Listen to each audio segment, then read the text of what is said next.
ओम शांति। ये है राजस्थान का माउंट आबू में ब्रह्मा कुमारीज का हेडक्वार्टर पांडव भवन। आप शायद यहाँ पहले कई बार आ चुके होंगे या अभी तक नहीं आए होंगे, तो हमने सोचा क्यों ना आपको यहाँ की वो जगह दिखाई जाए जिसके बारे में ज्यादा लोग नहीं जानते हैं। तो आज आप चलिए हमारे साथ ओम शांति भवन के पिछले हिस्से में बने चिल्ड्रंस पार्क यानी बाल उद्यान में।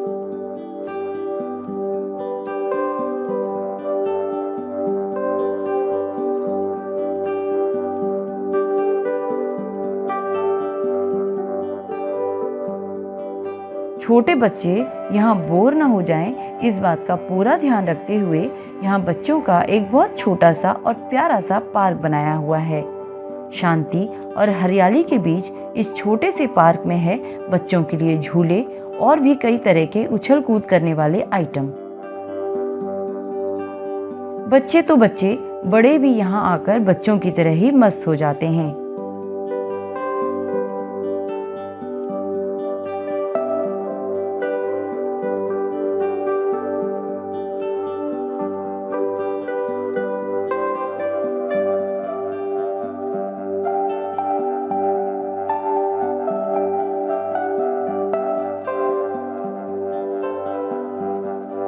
इसी पीस पार्क से बिल्कुल लग कर है जिम। हाँ जी, आपने बिल्कुल ठीक सुना, यहाँ जिम भी है।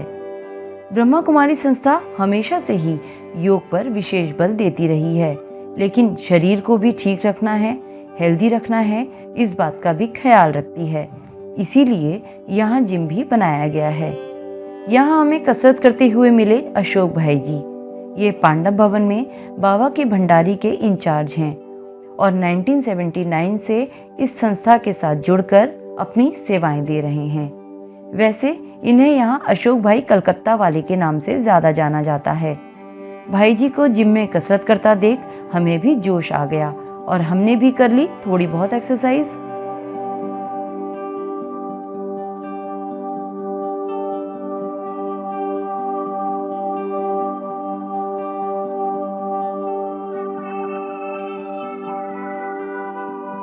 बातों ही बातों में अशोक भाई जी ने बहुत सी दिलचस्प बातें बताईं। चलिए आपको भी सुनाते हैं अशोक भाई जी के कुछ बहुत सुंदर अनुभव। आज मैं पांडव भवन में जो बाबा का ये जिम है छोटा सा, इसमें हम बैठे हैं और आपको एक अनुभव सुनाते हैं। आज से 3 साल पहले मुझे थोड़ा सा हार्ट का प्रॉब्लम्स हुआ, तो मैं बाईपास के लिए वहाँ गया था, मतलब चेकिंग के लिए गया था पहले। तो चेकिंग में वहाँ हमारा मल्टीपल ब्लॉकेज आया, स्टेंट भी नहीं डाल सकते, और डॉक्टर ने कहा विदिन 3 डेज यदि आपका ऑपरेशन नहीं हुआ, बाईपास सर्जरी नहीं हुई, तो कुछ भी हो सकता है। लेकिन मैंने कहा कि बाय बाय, मुझे तुम यहाँ से छोड़ दो। और आज 3 साल हो गए, मुझे कोई भी तकलीफ नहीं। मैं भाग दौड़ रहा हूँ, मैं सीढ़ियाँ चढ़ रहा हूँ 5 मंजिल, चूँकि माउंट आबू चारों तरफ चढ़ाई चढ़ाई सवेरे से शाम तक। लेकिन उस चैलेंज को मैंने कैसे लिया, मैंने मेरी लाइफ में 80% फूड को कच्चा कर दिया सवेरे से शाम तक। ओनली 20% मैं कुक फूड खाता था, वो भी मिलेट। ओनली 5 तरह के जो मिलेट्स होते हैं वो मिलेट, और उसके साथ साथ 0 ऑयल वेजिटेबल्स। फ्रूट्स में भरपूर खाता था सवेरे शाम। सवेरे मेरा फर्स्ट होता था व्हीट ग्रास जूस, जो यहाँ अवेलेबल है प्रोफेशनली। यहाँ एक ऑस्ट्रेलियन बहन है, वो बनाती है, तो हम व्हीट ग्रास जूस लेते। इसके बाद एक्सरसाइज, जो भी प्राणायाम है वो सब, जो और बाबा का राजयोग है हमारा, वो तो है ही है सब चीज़। तो प्रैक्टिकल आज डॉक्टर सरप्राइज होता है हमें देख करके कि 3 दिन का टाइम दिया था और मल्टीपल ब्लॉकेज, और आप दौड़ रहे हो, भाग रहे हो। तो यदि आप नेचुरल लाइफ स्टाइल राजयोग के साथ करते हैं, यदि आप अपने भोजन को मैक्सिमम 70% 80% तक कच्चा ले आते हैं, तो आप कंप्लीट सभी डिजीज से मुक्त हो जाएंगे और हेल्दी रहेंगे, और पॉल्यूशन वगैरह का भी असर नहीं होगा। सारी समस्या कुक फूड का है, और न कि समस्या है, बीमारी के साथ साथ आपका 70% टाइम किलिंग भी यह अन्न है, यह अन्न, पका हुआ अन्न। इसलिए जितना हो सके इससे मुक्ति पाओ, तो आप स्वस्थ रहेंगे और बहुत ज़्यादा समय आप बचा सकते हैं। उस समय को आप श्रेष्ठ कार्य में यूज़ कर सकते हैं। जैसा कि भाई जी आपने बताया अभी आप 1979 से यहाँ पर हैं, तो उस टाइम के समय में और अभी के समय में क्या बदलाव आया है पांडव भवन में? पांडव भवन में बाहर से तो बहुत सारा बदलाव हुआ, क्योंकि नेसेसरी हमारे रेसिडेंशियल्स की थी तो वो सब हमें करने पड़े, लोग आ रहे थे। लेकिन प्रारंभ में हमारे पास त्याग, तपस्या और वैराग्य बहुत ज़्यादा था। उस समय हमें ये आइडिया नहीं था कि ये यज्ञ इतना विस्तार को प्राप्त करेगा। बाबा ने तो कहा कि यहाँ से नीचे तक लाइन लगेगी अबू रोड तक, लेकिन हम लोगों को आइडिया नहीं था। तो वो उस समय, और दादियाँ सब त्यागी तपस्वी आत्माएं हमारे साथ थे, तो उस समय वो माहौल उस तपस्या का था। अब धीरे धीरे तपस्या का माहौल है, लेकिन धीरे धीरे सेवा सेवा सेवा, चूँकि बाबा ने सेवा के लिए भी कहा कि अपना तन मन धन संकल्प श्वास संबंध संपर्क सबसे सेवा करो बच्चे। बाबा का यह मैसेज पूरी दुनिया को दो। तो फिर जैसे ही ओम शांति भवन 83 में स्टार्ट हुआ, बन के तैयार हुआ, तो पहला इंटरनेशनल कॉन्फ्रेंस यहाँ पर हुआ। और जहाँ शुरू जब हम आए थे तब 400-500 सेवा केंद्र था, वह आज कम से कम 15-20 हज़ार सेवा केंद्र। तो अब सेवा की सबसे बड़ी बात है, तपस्या तो है लेकिन वो अभी बहुत ज़्यादा है सेवा। धीरे धीरे फिर सेवा योग में कन्वर्ट हो जाएगा। तो तब और अब में यह अंतर है। अभी सुविधाएं हैं, बहुत ज़्यादा लोग आ रहे हैं उनके लिए। तब हमारे पास 30 लोगों से योग शिविर प्रारंभ हुआ था। 30 लोग आए थे योग शिविर में यहाँ, और हम दादी ने कहा कि बहुत लोग आए हैं योग शिविर में, और आज हमारे पास नीचे 10-10 हज़ार लोग योग शिविर में आते हैं। तो इतना बड़ा अंतर है। तो पहले सेवा का विस्तार नहीं था, लेकिन बीज जो फाउंडेशन था सेवा करने वाले वो बहुत पावरफुल थे, त्यागी तपस्वी। तो उनके संकल्प से इतना बड़ा विस्तार होगा सेवा। भाई जी जैसा भी आपने कहा कि आपका सभी दादियों से दीदियों से सानिध्य रहा है, बिल्कुल। तो ऐसा कोई आपके जीवन में अनुभव हो कि आपको परमात्मा की अनुभूति हुई हो, बाबा की अनुभूति हुई हो? बाबा की अनुभूति में तो हम डूबे हुए रहते थे, और अव्यक्त में बाप दादा तो आते थे ना आमने सामने, तो हम कम से कम 100 बार हम बाबा से मिले हैं और बाबा से बातचीत की है। जिस अव्यक्त का आप वीडियो देखते होंगे ना अव्यक्त बाप दादा का, उससे हम प्रैक्टिकल बाबा से बात करते थे। और एक बार क्या हुआ, तो बाबा दृष्टि दे रहे थे और हमको बहुत आनंद का अनुभव हो रहा था। फिर मैंने कहा कि जो मुझे अनुभव हो रहा है यह वही मिलन का अनुभव है जो मुझे मेडिटेशन में होता है। तो जैसे हम बाबा के सामने गए तो बाबा ने उसका रिप्लाई हमें दिया।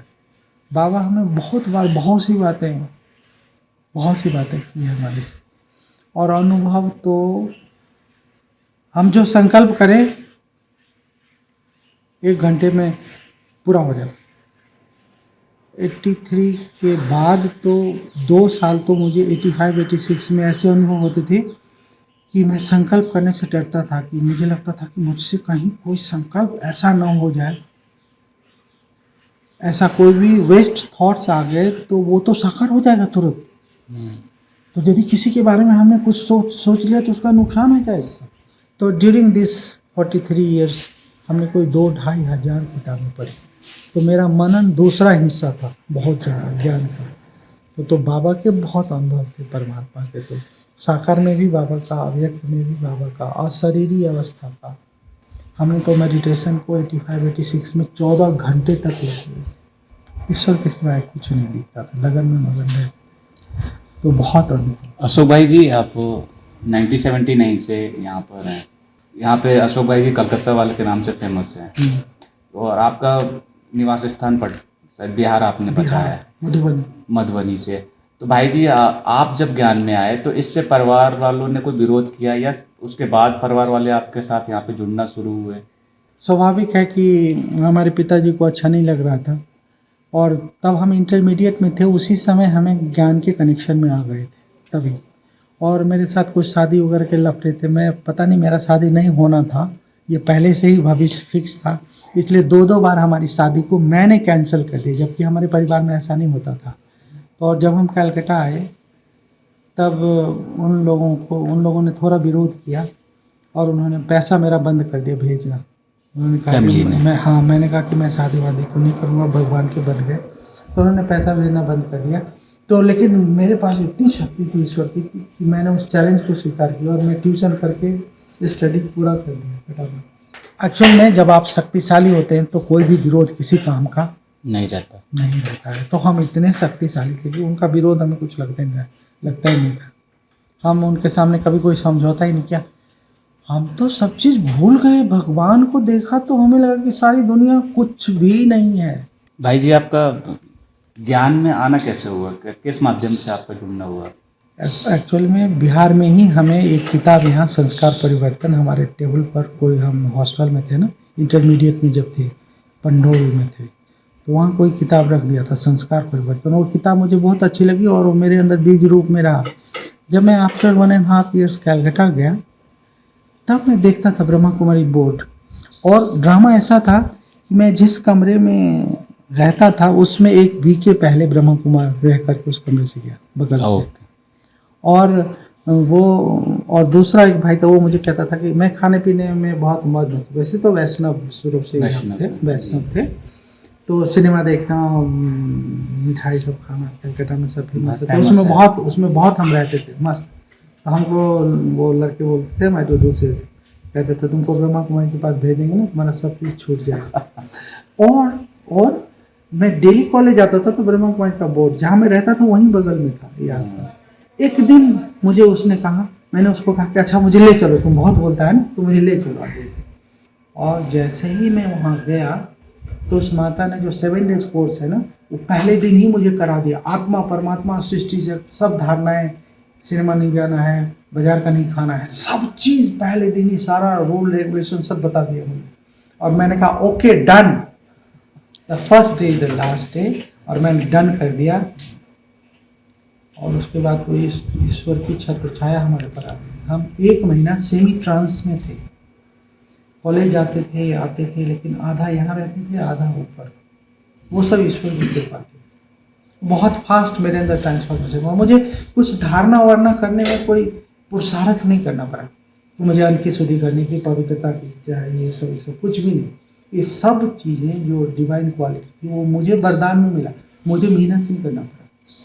मैंने योग सेवा उस सब में अपने को झोंक। आपका पांडव भवन में कब आना हुआ? हम किस माध्यम से? हम यहाँ तो आना होता ही था ना बाबा से मिलने के लिए। वहाँ से जो भी चलते ज्ञान में, वो साल में एक बार यहाँ प्रोग्राम होता है तो बाबा से मिलने आते ही थे। तो वो तो मेरा ऑफिशियल प्रोग्राम था ही यहाँ आने का ना, तो इसके कारण हम यहाँ पर आए। तो उसके बाद हम 6 महीना के लिए वापस कलकत्ता गए, हमारे सब चीज़ समेटने के लिए। मेरी ग्रेजुएशन की पढ़ाई पूरी हो चुकी थी और उसके बाद हम आए तो गए। Then I decide myself to dedicate total 100%। और मैंने ये बातें बाबा को सामने से पूछा कि मेरा प्रोग्राम क्या है। बाबा को पूछा मैंने। बाबा ने कहा कि आप क्या चाहते हैं? मैंने कहा कि बाबा मैं अब चाहता हूँ कि मैं ईश्वर के कार्य में ही आपकी सेवा में लग जाऊँ और कुछ मेरी इच्छा नहीं है। तो बाबा ने कहा दादी को एप्लीकेशन दिया है, दीदी दादी को। तो मैंने कहा उनको तो कहा है। फिर बाबा ने कहा आप यहाँ के ही हो, यहाँ ही रहेंगे, कहाँ जाएंगे। भविष्यवाणी कर दी हमारी और हम नहीं गए। तो हमारे तो उस तरह से था, समर्पण लाइफ था। भाई जी, ब्रह्मा कुमारी का सबसे पुराना सेंटर, हेडक्वार्टर पांडव भवन ही है, और जिसमें अभी आपने बताया भी था कि आप यहाँ के भोजनालय के मेन कर्ता धर्ता है। इस बारे में भाई जी कुछ आप बताएंगे, कैसे इतनी बड़ी संस्था का भोजन, इतने लोगों का आना जाना जो रहता है, वो अब पूरी टीम कैसे मैनेज करती है उसे? सबसे पहली बात तो यहाँ कोई पेड नहीं है। तो पहली बात, सबके अंदर में खून में ये धारणा है कि मुझे सेवा करनी है, दिन रात खून पसीने से सेवा करनी है और अपना भाग्य जमा करना है। तो पहली बात, जो भी लोग सेवा कर रहे हैं, चाहे वो किचन में कार्य कर रहे हैं, वो काम नहीं कर रहे हैं, वो कोई पेड नहीं है, वो अपने श्वास और संकल्प को ईश्वर के प्रेम में सेवा में झोंक दिया है उन्होंने। इसलिए वो हम 18 घंटा सेवा करते थे, काम करते थे, और फिर भी हम आनंद में रहते थे। हमें ये लगता ही नहीं था कि हम सेवा कर रहे हैं। तो इसके कारण यहाँ पर जो भी, चाहे हमारे साथ 5 भाई बहनें कार्य कर रहे हैं, मैं उसको हैंडल कर रहा हूँ, तो वो जो 5 हैं वो कोई हमारे अंडर में नहीं है, वो ईश्वर का कार्य कर रहे हैं सवेरे शाम तक। इसीलिए दिन रात कार्य करने के कारण इतनी बड़ी जिम्मेदारी खून में समाये हुआ है यहाँ सभी के। इसलिए कोई भी कार्य हमारे लिए बहुत ईजी है, सहज है। हमारे पास 10 घंटे की सेवा है तो मेरे लिए ईजी है, क्योंकि वो सेवा नहीं है 10 घंटा। 10 घंटे सेवा का अर्थ है 10 घंटा मैंने पुण्य जमा किया, कमाई है। तो इस कारण से सेवा का कार्य बहुत स्मूथली चलता है, खुशी खुशी चलता है और बड़ी मस्ती से चलता है, क्योंकि कोई पेड़ है ही नहीं है। लेकिन भाई जी, जब बाबा मिलन समारोह होता है या बाबा व्यक्ति दिवस होता है, तब तो काफ़ी भीड़ बढ़ जाती होगी, उससे आप कैसे मैनेज करते हैं? हाँ, आपका बहुत अच्छा प्रश्न है। तब मुझे किचन में 4 बजे 3:30 बजे मॉर्निंग में आना पड़ता था, तब से काम शुरू होता। तब 18 घंटा किचन में काम चलता था। और यहाँ 2-2 हज़ार लोग आए हुए हैं, उनकी क्लासेज, उनका भोजन, उनका नाश्ता, बाबा से मिलने का हमारा त्याग रहता था पूरा उनकी सुविधा के लिए, क्योंकि वो 7 दिन के लिए आए हैं बाबा के घर में, इतनी पालना लेके खुश होकर के फिर अज्ञान की दुनिया में जाएंगे, तो यहाँ की शक्ति लेकर के जाएंगे। तो हमारी जिम्मेदारियाँ हैं कि हम उनको भरपूर करें। तो जो भी जहाँ जिस कार्य में 40 डिपार्टमेंट्स हैं यहाँ पर, जो जिस कार्य में जिस डिपार्टमेंट में वो फुल डेडिकेट होकर सेवा करें, ताकि उन लोगों को सुविधा पूर्ण ढंग से वरदान लेकर के यहाँ से जाए। उन हजारों लोगों की दुआएं हमारे पर बरस रही है। तो हम, वो तो उनकी एक की सेवा की, मैं तो 20,000 लोगों की सेवा कर दी, तो 20,000 लोगों की दुआएं बरस गई मेरे पर। तो हम तो दुआओं वाला कार्य कर रहे हैं। आज का नवयुवक इस संस्था से, इस सेवा से कैसे जुड़ सकता है और उनके लिए आपका क्या संदेश है?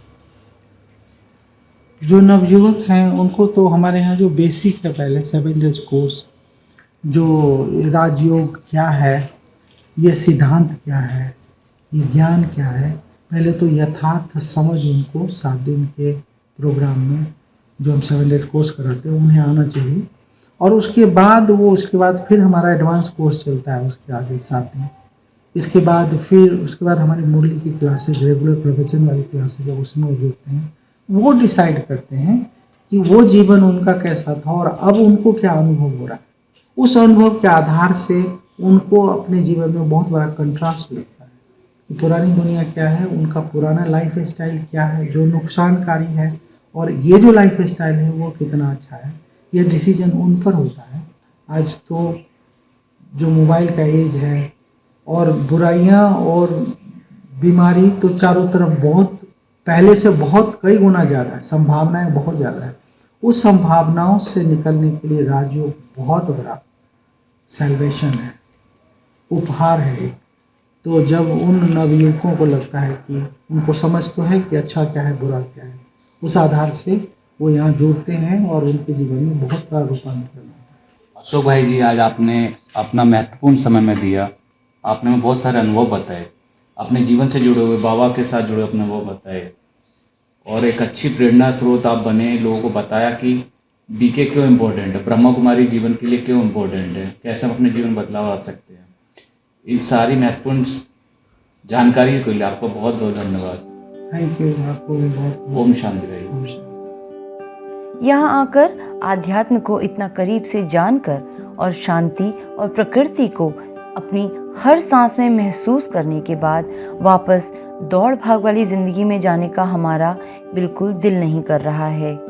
ब्रह्मा कुमारी संस्था वाकई में और दूसरी आध्यात्मिक संस्थाओं से बहुत अलग और बहुत सुंदर है।